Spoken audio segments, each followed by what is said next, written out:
اسلام کی تاریخ نہایت وسیع، گہری اور انسانیت کے لیے رہنمائی سے بھرپور ہے، جو ایک مکمل ضابطہ حیات، عظیم تہذیب اور فکری انقلاب کی عکاسی کرتی ہے۔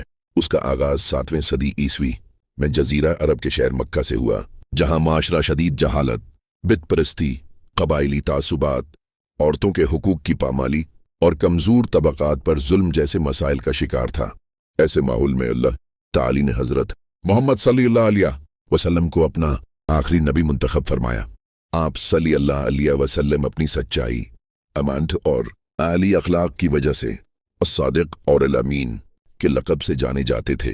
جب آپ صلی اللہ علیہ وسلم کی عمر 40 سال ہوئی تو غار حرا میں پہلی وحی نازل ہوئی، جس کے ذریعے انسانیت کو ایک اللہ کی عبادت، انصاف، مساوات اور اخلاقی زندگی کا پیغام دیا گیا۔ یہ لمحہ دراصل ایک عظیم روحانی اور سماجی انقلاب کی ابتدا تھا۔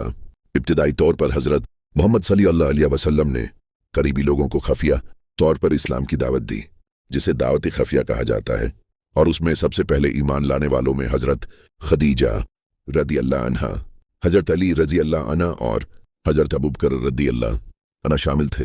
تقریباً 3 سال بعد جب کھل کر تبلیغ شروع ہوئی تو قریش کے سرداروں نے سخت مخالفت کی، کیونکہ اسلام مساوات اور ایک اللہ کی عبادت کا درس دیتا تھا جو ان کے مفادات کے خلاف تھا۔ مسلمانوں پر ظلم و ستم کے پہاڑ توڑے گئے، کچھ کو حبشہ ایتھوپیا ہجرت کرنا پڑی، اور خود حضرت محمد صلی اللہ علیہ وسلم کو بھی شدید مشکلات کا سامنا کرنا پڑا، حتیٰ کہ آپ صلی اللہ علیہ وسلم نے طائف کا سفر بھی کیا، جہاں آپ کو سخت رد عمل کا سامنا کرنا پڑا۔ آخرکار جب ظلم حد سے بڑھ گیا تو 622 عیسوی میں ہجرت مدینہ کا عظیم واقعہ پیش آیا، جو اسلامی تاریخ کا ایک نیا باب ہے۔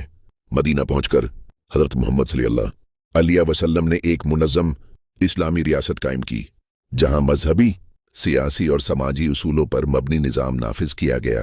میثاق مدینہ کے ذریعے مختلف مذاہب اور قبائل کے درمیان امن اور تعاون کا معاہدہ طے پایا، جو دنیا کے ابتدائی آئینی نظاموں میں شمار ہوتا ہے۔ اس دوران مسلمانوں کو کئی اہم دفاعی جنگوں کا سامنا کرنا پڑا، جن میں غزوہ بدر پہلی بڑی فتح، غزوہ احد اہم سبق اور غزوہ خندق بہترین دفاعی حکمت عملی شامل ہیں۔ ان جنگوں نے نہ صرف مسلمانوں کی بقا کو یقینی بنایا، بلکہ ان کی سیاسی اور عسکری طاقت کو بھی مضبوط کیا۔ 630 عیسوی میں فتح مکہ کا عظیم واقعہ پیش آیا، جب حضرت محمد صلی اللہ علیہ وسلم ایک بڑی فوج کے ساتھ مکہ میں داخل ہوئے، لیکن اس کے باوجود آپ صلی اللہ علیہ وسلم نے عام معافی کا اعلان کیا۔ یہ واقعہ اسلام کی رحم دلی، برداشت اور اعلی اخلاق کا بہترین نمونہ ہے۔ کعبہ کو بتوں سے پاک کیا گیا اور پورے عرب میں اسلام تیزی سے پھیلنے لگا۔